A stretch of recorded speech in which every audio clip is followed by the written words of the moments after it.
Bonjour à tous, Gérard Dubail, praticien en médecine traditionnelle chinoise, en shiatsu et en massage ayurvédique.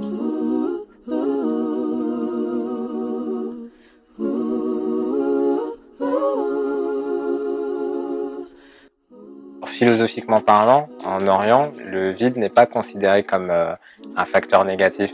C'est considéré comme une disponibilité à recevoir certaines choses.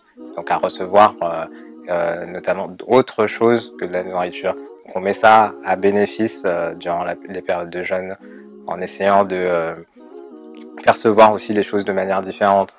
Donc plutôt que de se jeter directement sur la nourriture, d'y aller d'une manière plus consciencieuse. On va faire ce qu'on appelle conscientiser les aliments. Regarder les aliments dans un premier temps, voir d'où ils viennent, d'où ils font partie, ce qui les a amenés, tout le chemin qui a fait que l'aliment est arrivé dans l'assiette en fait.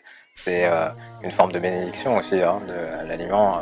Réfléchir un peu au chemin parcouru, que ce soit par exemple un légume, une carotte, qui a poussé dans la terre et puis qui a grandi, qui a pris maturité avant qu'on l'accueille, qu'on la mette dans des camions, etc. Tout le parcours jusqu'à ce qu'elle soit cuisinée et qu'elle arrive dans l'assiette. On peut prendre certaines choses comme de manière conflictuelle ou de d'autres façons.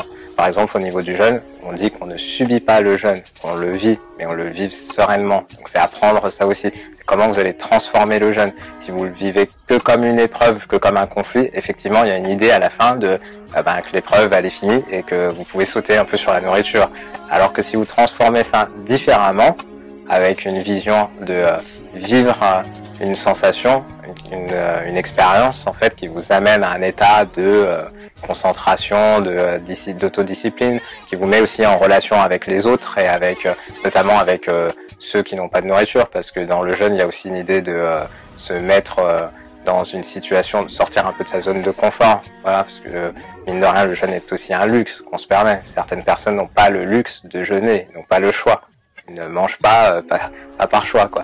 Donc nous on part ici par choix, donc c'est pas quelque chose que vous subissez et qu'il faut contrer à la fin, parce que c'est ce qui amène justement cet état de supporter un peu la journée et de sauter un peu sur la nourriture, alors que si vous transformez ça comme une expérience, un événement que vous êtes en train de vivre, effectivement une épreuve, mais plus une épreuve une solidarité avec les autres. Dans ce sens-là, c'est autre chose, c'est transformer ça d'une manière différente. C'est ce qui vous amène à vivre ça de manière plus posée, plus maîtrisée, puis arriver à la fin du ramadan, au moment de rompre le jeûne, qui vous permettra aussi peut-être de pas sauter de manière trop rapide, de manière obsessionnelle, entre guillemets, sur la nourriture, et d'y aller sur la même énergie calme dans laquelle vous avez vécu toute la journée.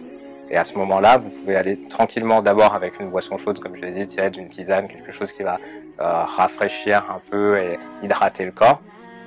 Et puis progressivement avec l'alimentation, mais restez en fait toujours dans cette concentration, si vous voulez, de l'état d'esprit dans lequel vous êtes parti durant le jeûne. C'est-à-dire qu'au moment où vous allez vous alimenter avec cette conscience alimentaire, cette conscience des choses, cette conscience de ce que vous avez dans l'assiette, cette écoute encore du corps, de ce qui se passe dans le corps pendant que vous mangez. Et ça, pour pouvoir le faire, il faut manger calmement en fait, il faut manger de manière sereine. C'est pas possible si vous vous jetez sur la nourriture, vous n'allez plus pouvoir être à l'écoute de ce qui se passe à l'intérieur, ni au niveau des autres sens que vous avez, notamment l'odorat, le toucher. On va essayer de sentir les saveurs différentes, comme de la coriandre ou de la menthe. Prendre de la coriandre, un peu de menthe et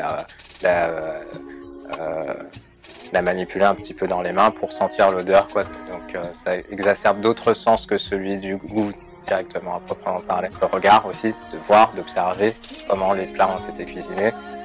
Ça amène à une autre façon de manger. Manger différemment, on dit, c'est goûter aussi la vie différemment. Sur ce, je vous souhaite à tous un excellent et bon ramadan. Prenez soin de vous et de vos proches, et que ce mois soit un mois de paix, de partage, d'unité et d'amour en règle générale.